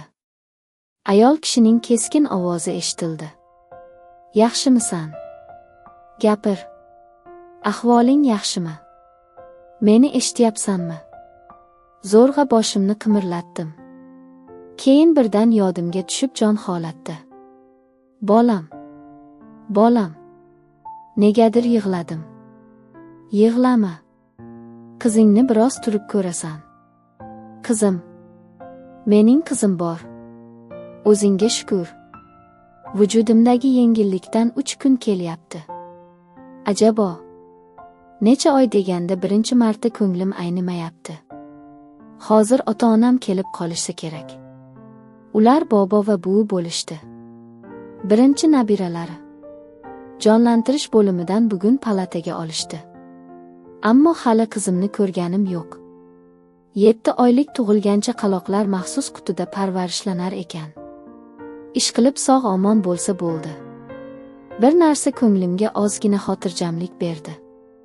Xonalarni yuvib yurgan yoshi kattaroq ayol. Xavotir olma, qiz bola kurashuvchan ham bo'ladi. Chala tug'ilgan bolalar tez o'sadi, dedi. Menga navbat joy tutqazarkan. Uning chala degan so'zi yoqmasa ham qalbimda xotirjamlik tuydim. Ancha holsizman. Issiq ovqat ichkim keldi. Shu o'y xayolimdan o'tishi bilan yoshi mening qatori bir juvon qarshimga kelishdi. Tirqish oynasidan qarang, dedi. Oyijonim kelgan dadam bilan albatta. Turaman-da. Boshim aylanib oyog'imni qo'ysam yerga tegmayotganga o'xshaydi. Amallab temir karavotni. So'ng devorni ushlab oynaga yaqinlashdim. Hayron qoldim. Daraxtning soyasida kichik xolam turibdi. Uydagilar nega yo'q? Xolam nega ko'k ro'mol o'rab olgan? Keyin birdaniga o'sha kuni Mastura xola aytgan gap yodimga tushdi. Yuragim qinidan chiqib so'radim. Xola, oyimga nima bo'ldi? Gapiring. Xolam yelkalari silkinib yig'layapti. Keyin ko'z yoshini artib sabrli bo'l, dedi. Yer u osmon barobar aylandi. Ko'zimni ochsam qo'limda igna tomchi dori quyilyapti. Jon holatda ignani sug'urdim. Bo'g'izimdan toshib kelgan yig'ini bosolmay dod soldim. Men o'ldirdim onamni. Mening dardim ado qildi. Endi qanday yashayman? Qaysi vijdon bilan? Jonim onam. Ko'zimga termulib umr o'tib ketgan mehribonim. Ona bo'lib endi qadringizni bilganimda ezg'azor qilgan jonim onam. Bir oydan oshiqroq vaqt o'tib to'g'ridan xonaga chiqdik. Ko'p yig'lasa suti qochib ketadi deganlari rost ekan. Asosan sun'iy ovqat bilan qarashibdi chaqalog'imga. Unga Mohinur deb ism qo'ydim. Onam juda ko'p aytardilar. Menga Mohinur deb ism qo'ymoqchi bo'lib bobom bilan buvimga aytishga istihola qilgan ekanlar. Keyin katta qiz bo'lganimda ham Mohim deb erkalab qo'yardi. Onajonim dardni ichiga yutgan polvonim. Ona bo'lib farzand jismu joningizda aziz xilqat ekanini angladim. Bir kuni qizim 3 marta ketma-ket aksirsa vahimadan o'rnimdan turmay qoldim. Onangiz dardimda. Har hushimni yo'qotganimda o'lib tirilgandir. Ertalab nonushta qilsam rangimga qarab o'tiradigan. Maktabdan sal kech qolsam ishini ham tashlab sinfxonamga bosh chiqadigan mehribonim. Hozir xonalarga kirib ko'ylak ro'mollarini hitlab ko'z yoshimni tiya olmayapman. Jasur bechora javdirab qayoqqa kirsa orqamdan ergashadi. O'pkam to'lib ketsa meni quchoqlab yig'laydi. Otam ham ishga erta ketib kech keladi. Kechgacha bir necha marta qo'ng'iroq qilib holimni so'raydi. Kelib ko'zlari bilan hovlidan onamni qidirgandek bo'ladi-yu. Nimadir esiga tushib xonasiga shoshadi. Ba'zan ko'zlari qizarib chiqadi. Keyin Mohinurni so'raydi. Avaylab ko'tarib qo'limga qaytarib beradi. Tuman markazidagi tug'ruqxona kelin bo'lib tushgan uyimning shundoq yonida. Har kuni umid qilib mana ular kelarmikin deb oynadan ayolni chaqirib chaqalog'ini ko'rsatishni so'ragan otalarga havas bilan boqdim. Balki men haqimda hech narsadan xabari yo'qdir. Axir o'zim farzand kutayotganimni aytishga ham ulgurmadim-ku. Biz taraflarda qishloq joy bo'lgani uchunmi ma'rakalar to'liq o'tkaziladi. Bugun oyimning 40. Bizning ham bugun chillamiz chiqdi. Kecha kunduz xolalarim, ammalarim kelib ancha yordam berishdi. Ayollarga uyning ichiga, erkaklarga hovliga joy qilishdi. Juda ko'p odam keldi. Kelganlar tarqab. Qarindoshlar qolganimizda tuman markazida yashaydigan katta ammam otamga qarab. Eshitdingmi, qudang Abbos tok ishkomidan tushib yiqilib olamdan o'tibdi, dedi. Bir seskanib tushdim. Dadam beixtiyor pichirlab yuziga fotiha tortdi. Ammam davom etdi. O'zi ham bu yil uzumining kasalligi bo'lgan ekan. Ketini uzmay Toshkentga sotayotgan edi. Shu yoshida teraman deb o'zi so'riga chiqqanmi? Kim bilsin, dedi kichkinagina. Ajalning daxli yo'q, deb qo'shib qo'ydi boshini sarak-sarak qilib. Vaqt yuguruk. Dardlarga malham deganlaricha bor ekan. Mana bugun onamning vafotiga ham 5 yil bo'libdi. Onam doim men bilan ekanini ich-ichimdan his etaman. Betob bo'lsam tushimda yo'qlab keladi. Onamni tush ko'rgan kunim anchagacha ta'sirdan chiqolmayman. Mohinurim 5 yoshga to'ldi. Hammamizning erkamiz. Ayniqsa otam yerga qo'ymay ko'tarib yuradi. Shu 5 yil mobaynida eshitgan yangiligim qizimning otasi uylangan ekan. O'sha biz ketganimizdan keyin hech qancha vaqt o'tmay qaynotam o'g'lini uylantirgan ekan. 2ta bolali ham bo'libdi. Tavba.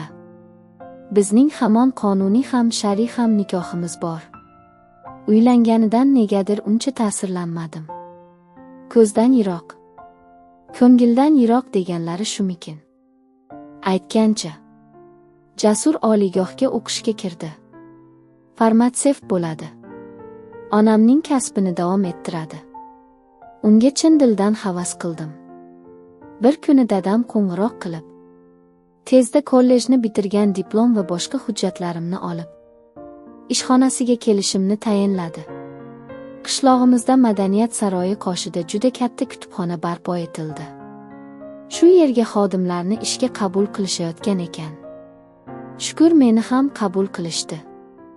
Mohinurni bolalar bog'chasiga joylashtirdik. Ishimni juda sevaman. Chunki men har kuni faqat ziyolilar va ziyoga intiluvchilar bilan muloqot qilaman. Har bir ishda hikmat bor deganlaridek. Balki o'qituvchilik kasbini egallay olmaganim ham bejiz bo'lmagandir. Axir ustozlik katta kuch va sog'liqni talab qiladi. Sog'lig'imga kelsak, har 6 oyda muntazam davolanib turaman. Oxirgi marta ko'p bora o'layotgan narsam. Alloh o'zi bergan jon omonatini qachon olishni o'ziga ayon ekan. Qaynotam o'shanda dadamga uyimda o'lib qolsa balosiga qolmay deganida. Rostdan ham o'lib qolsam kerak deb o'ylagandim. Taqdir yozig'i insonga bog'liq emas ekan. Har bir nafas olishimni hadik bilan kuzatadigan onam ham hech kim kutmaganida bizni tark etdi. Allohning irodasiga ko'nmay ilojimiz yo'q ekan. Bugun tushdan keyin kutubxonada odam siyrak edi. Bir kishi ancha vaqtdan beri bir joyda turibdi. Kitob qidirib sekin borib yordam kerakmi? Dedim. Shartta o'girildi. Yurak urishim tezlashib ketdi. Ular: "Ha, Zarnigor, yordaming kerak. Zarur. Meni kechir. Shuncha vaqt mobaynida yoningga kelolmadim. Otamning do'q po'pisasidan qo'rqdim. Ha, men qo'rqoqman.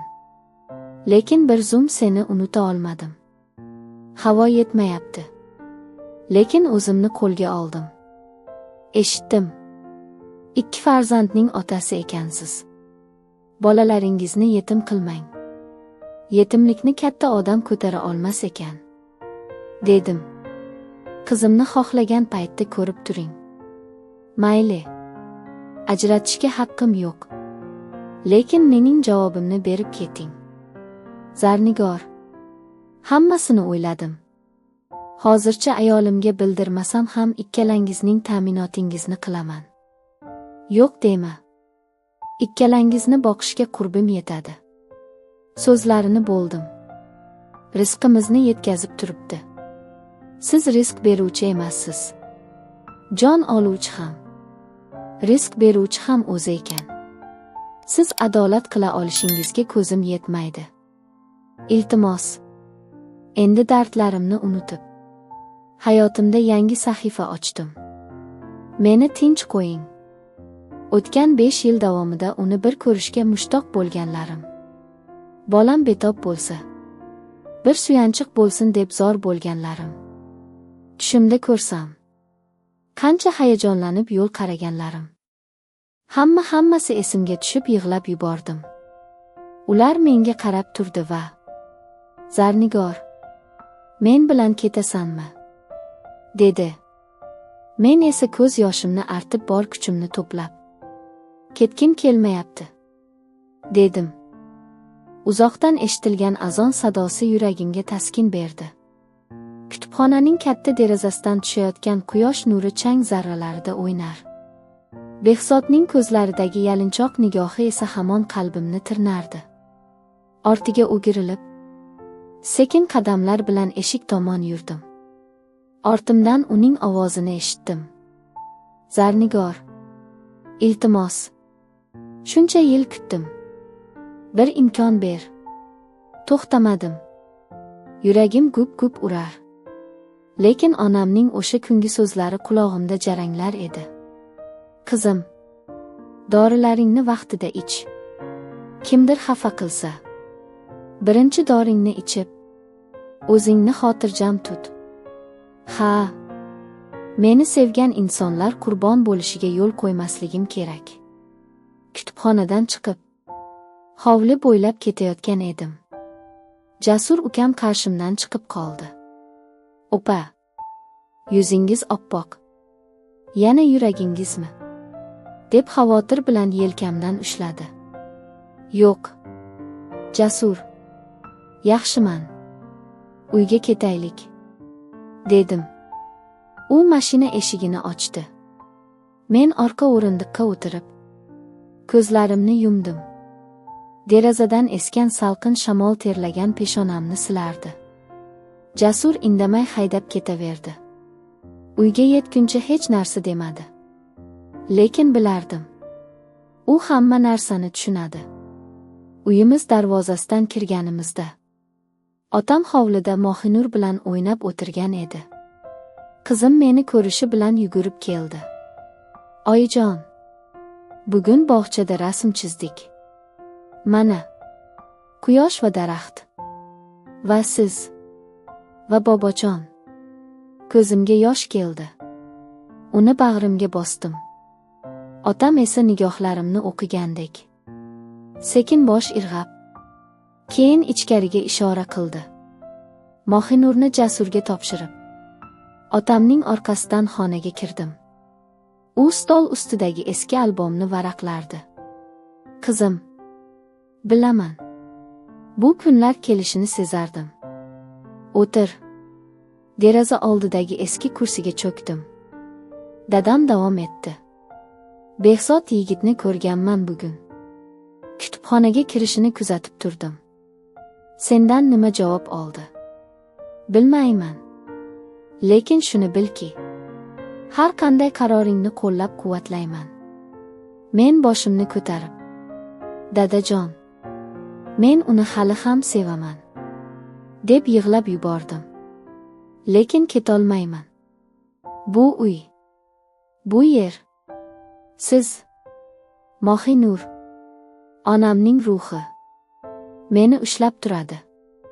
Otam o'rnidan turib, yelkamga qo'lini qo'ydi. Bolam, muhabbat bu faqat yurakning ishi emas, aqlning ham ishi. Sen to'g'ri yo'l tanlading. O'sha kechasi uxlay olmadim. Telefonimga qaradim. Behzoddan bir necha xabar kelgan edi. Seni kutaman. Qachon tayyor bo'lsang. Eshigim ochiq. Lekin men bilardim. Uning hayoti boshqa. Mening hayotim boshqa.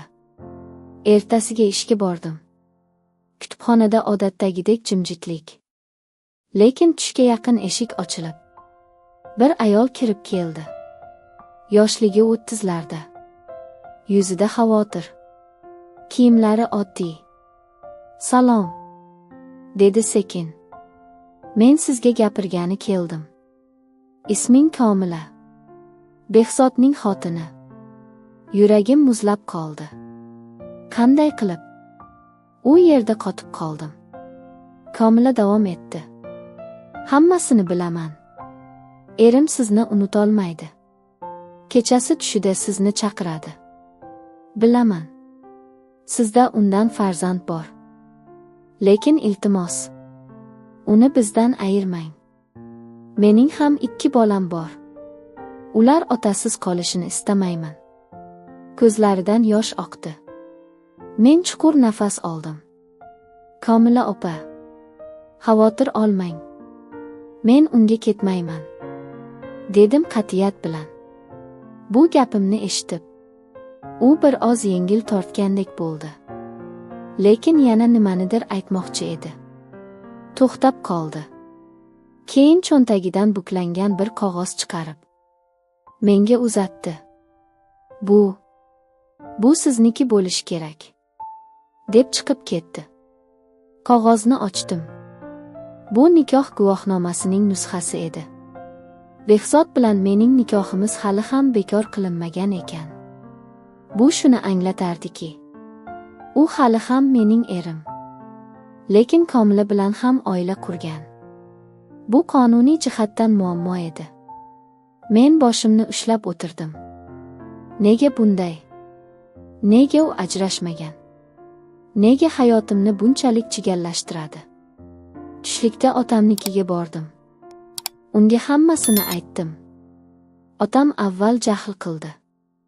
So'ng tinchlanib, "Qizim, bu ishni sud orqali hal qilish kerak. Lekin seni sog'lig'ing bunga chidamaydi. Men ishonchli advokat topib beraman. Sen faqat o'zingni ehtiyot qil." Hafta ichida advokat bilan uchrashdik. U ayol kishi. Mehribon. Hadicha opa edi. U vaziyatni tushuntirdi. Zarnigor, sizning nikohingiz haqiqiy. Lekin Behzod boshqa ayol bilan yashagani uchun siz ajrashish va aliment talab qilish huquqiga egasiz. Shuningdek, Mohinurning otalik guvohnomasi ham bor. Men ikkilanib turardim. Lekin Hadicha opa davom etdi. Siz kuchsiz ayol emassiz. Farzandingiz kelajagi uchun bu qadamni tashlashingiz kerak. Uning bu gaplari ko'nglimda yarq etib chaqnadi. Ha, endi o'zim uchun emas, qizim uchun kurashaman. Sud jarayoni boshlanganida Behzod avvaliga qarshilik qildi. Lekin keyin hujjatlar haqiqatni ko'rsatdi. U ikkinchi ayol bilan diniy nikohda bo'lsa ham rasmiy ajrashmagan edi. Sud ajrim chiqardi. Nikoh bekor qilindi. Mohinur uchun aliment tayinlandi. Behzod sud zalida yig'lab yubordi. Meni kechir, Zarnigor. Men faqat seni sevganman. Lekin otam, deb qoldi. Men esa unga yaqinlashib, endi kech, Behzod. Hammasi tugadi. Sizning oilangiz bor. Bolalaringiz bor. Men esa o'z yo'limda ketyapman, deb chiqib ketdim.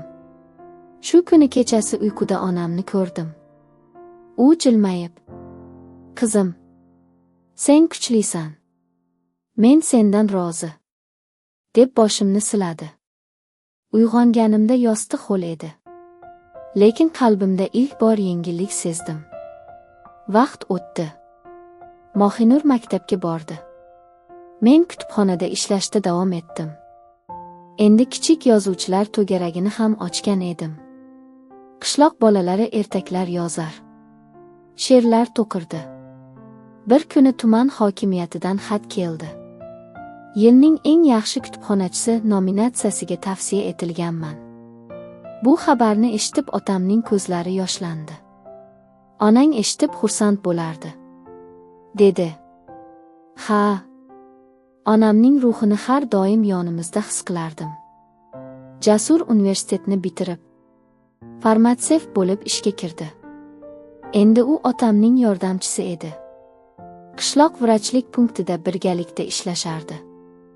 Oqshomlari hovlida o'tirib, o'tgan kunlarni eslardik. Mohinur esa buvisining hikoyalarini eshitib ulg'aygan qiz edi. Bir kuni u maktabdan kelib, "Oyijon, otam haqida insho yozdim", dedi. Yuragim gup etib ketdi. "Nima deb yozding?" dedim qiziqib. U jiddiy nigoh bilan. "Mening otam. U uzoqda. Lekin uning yuragi mening yonimda. Chunki onamning ko'zlarida uning muhabbatini ko'raman, deb yozdim, dedi. Men uni bag'rimga bosib, yig'lab yubordim. Mohinur ham yig'ladi. Birga yig'ladik. Shu payt eshik qo'ng'irog'i chalindi. Jasur ochgani ketdi. Qaytib kirdi. Opa, sizni kimdir so'rayapti. Hovliga chiqsam. Uzoqdan tanish bir siymo. Bu Behzodning opasi Mohidil edi. Ko'rishgani kelgan edi. Qo'lida sovg'alar. U meni ko'rib yugurib keldi. Zarnigor, kechir meni. Shuncha yil kela olmadim. Otam vafot etdi. Ukam ancha o'zgardi. Endi sizni ko'rishni juda xohladi. Lekin o'zi kelolmay deb qoldi. Ichkariga taklif qildim. U Mohinurni ko'rib hayron bo'ldi. Behzodga o'xshaydi, dedi ko'zlarida yosh bilan. Keyin menga yuzlanib, Zarnigor, bilaman, ko'p qiynaldingiz. Lekin ukamning qalbi doim siz bilan. Hozir esa u yakka o'zi. Xotini uni tashlab ketdi. Bolalari bilan. Ahvoli og'ir, dedi. Yuragimda achinish. Lekin qarorim qat'iy edi. Kechirasiz, Mohidil opa. Hammasi o'tib ketgan. Endi har kim o'z yo'lida, dedim. U indamay bosh silkidi. Xayrlashib ketdi. Shundan keyin bir necha oy o'tdi. Qishloqda katta kitob festivali tashkil qilindi. Men tashkilotchilardan biri edim. Festivalga ko'p mehmonlar, yozuvchilar keldi. Shular orasida bir kishi ko'zlarimga tanish tuyuldi. U ham menga tikilib turardi. Keyin yonimga keldi. Kechirasiz, siz Zarnigormisiz? Men Sirojiddin. Eslaysizmi? Pedagogika kollejda birga o'qigan edik. Xayolimda chaqnadi. Ha, u bizning parallel guruhda o'qiydigan yigit edi. Doim jim. Kitobxon. Ana endi u taniqli jurnalist bo'libdi. Suhbat qurib ketdik. U Mohinur haqida eshitib, havas qildi. Oradan kunlar o'tib, u bizga tez-tez tashrif buyuradigan bo'ldi. Otam bilan ham chiqishib ketdi. Bir kuni kechqurun otam meni chaqirib, "Qizim, Sirojiddin seni so'rayapti", dedi jilmayib. Men hayron. Dadamning yuziga qaradim. "O, yaxshi yigit. Seni baxtli qila oladi", deb qo'shib qo'ydi. Ko'ksimda allanechuk iliqlik. Lekin qaror qabul qilishga shoshilmadim. Mohinur bilan gaplashdim.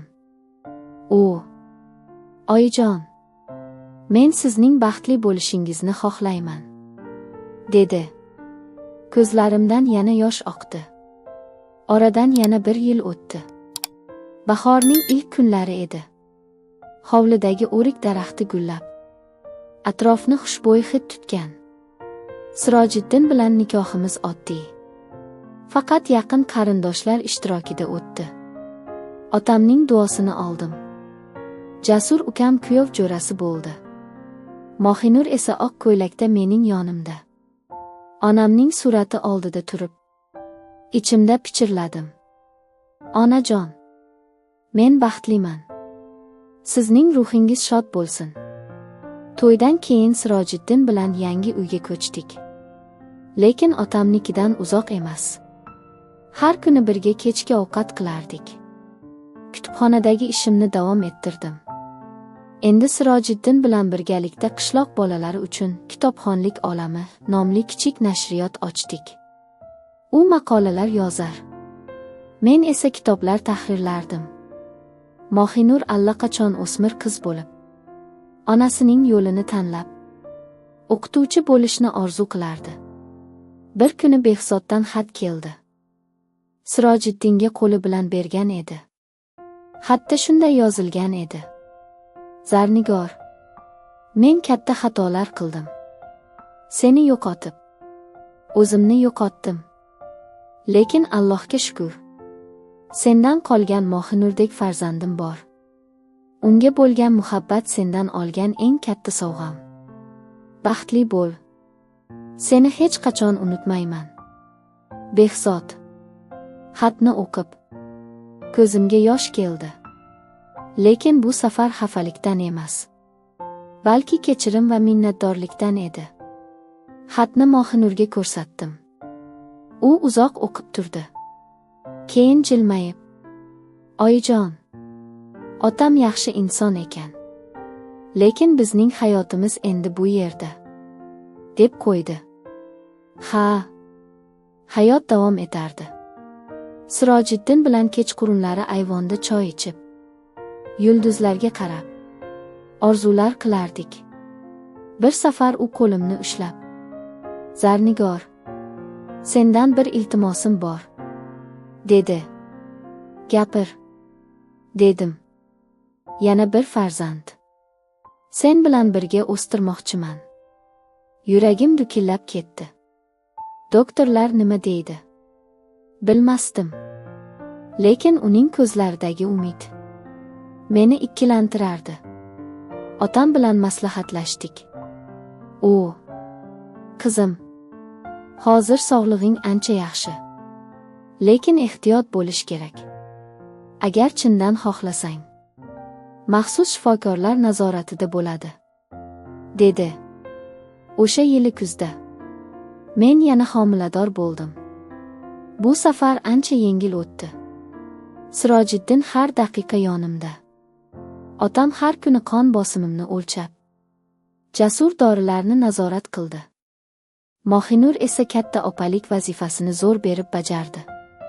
Bahor kelganda qo'limda yana bir jon. Bu gal o'g'il. Ismini Otaullo qo'ydik. Otamning ismi. U kishi nevarasini ko'tarib, ko'zlaridan yosh oqardi. "Onang ko'rmadi bu baxtni", deb pichirlardi. Men esa ichimda, "Onam ko'rib turibdi", deb ishonardim. 5 yil o'tdi. Otaullo endi maktabga bordi. Mohinur universitetning pedagogika fakultetida o'qiydi. Sirojiddin bilan nashriyotimiz ancha kengaydi. Otam endi nafaqaga chiqqan. Lekin hali ham qishloqlarga borib bemorlar ko'radi. Jasur uylanib, alohida uyga chiqdi. Bir kuni erta bahorda o'sha tepalikka chiqdik. Bolalar bilan. Go'zal dugonam ham o'z oilasi bilan. Bug'doyzor yana pishgan. Qizim Mohinur qo'lida kitob. O'g'lim Otaullo esa buvisining ruhiga duo qilib, qo'llarini ochdi. Men esa turgan joyimda osmonga qaradim.